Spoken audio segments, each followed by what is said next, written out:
is pretty dark, but we are now. That's a drone.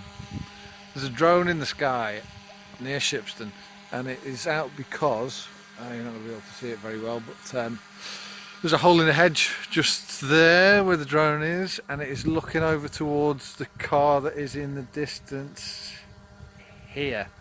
That has come. I mean, it is launched through the hedge, having come off the bends on the Camden Road, completely. I had no idea what speed it's going to be going, but the 50 mile an hour posted speed limit. From here, I mean, the lighting's awful, even with the light coming off the drone. It has taken a huge leap. I can, from the initial point of impact, having come through the hedge, I can take 1, 2, 3, 4, 5, 6, 7, 8, 9, 10 huge strides to where it has vaulted through the air and finally landed, before then taking off again in its roll and landing here, and this is what it looks like. I mean, it's, it's been left, it's been abandoned here in this state, the state that it's been left in by whoever was driving it, thinking that this isn't going to waste a huge amount of police resources in trying to figure out what's happened here. They could just maybe come back in the morning. But we've got the drone out, Andy and I are out, instead of walking around Shipston as we have been for the past few hours, trying to make sure everybody's safe for the night on New Year's Eve. We'll be spending, we've already spent about 45 minutes here, we're going to be spending even longer. There's another unit that's knocking doors in Shipston from addresses that we found in the car.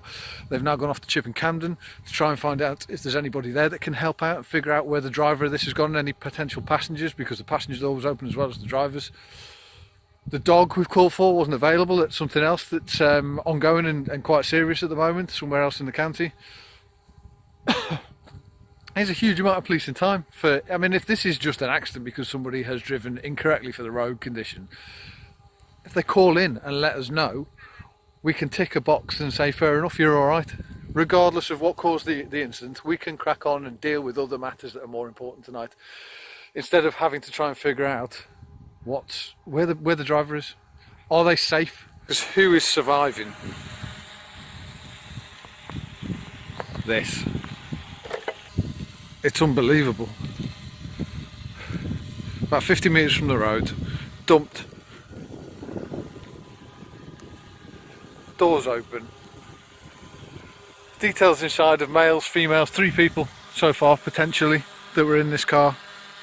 No idea at the moment who they were. Previous keeper details on the Police National computer, so we haven't got a line of inquiry there. We're going off paperwork that's in the car.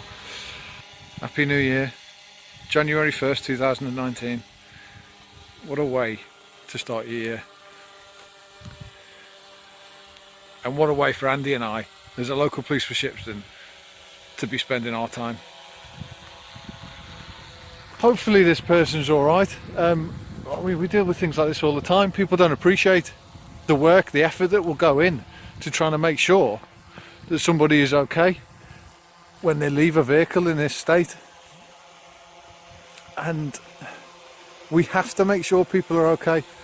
Drink might not have been involved, drink might have been involved. We don't know. It doesn't really matter at this stage. What matters is that the people or person who's been involved in this crash, thankfully they did have a seatbelt on, at least the driver did, is okay. I mean, thankfully we've had the drone out. Andy had it with him. He's been able to do all of the fields that you can't see because it's just pitch black, but they do go on for miles in 2 out of 3 directions. We will stay here until recovery gets here, and can only apologise really to the residents of Shipston, surrounding areas, for not being there between 1 and 3 o'clock in the morning New Year's Day, when historically there have been issues, there have been fights from people who've had too much to drink. We were hoping to be here to deal with it. We are the only, Andy and I, out of the whole of Warwickshire, we're the only local policing officers that are on at the moment, due to just annual leave, days off, and working hours. Other officers aren't on. Andy and I were actually supposed to be on a day shift. We should have finished at 5 o'clock in the afternoon, New Year's Eve, but we changed to make sure that we were here for that, the stroke of midnight, in the town, available to deal with things. We were hoping that we wouldn't end up at something like this, but you know, it happens. Here we are. We're just hopeful now that at the end of this and when we go home, we don't find that something has happened while we've been stuck in this field in Shipston that we've potentially been prevented. But that's to be seen.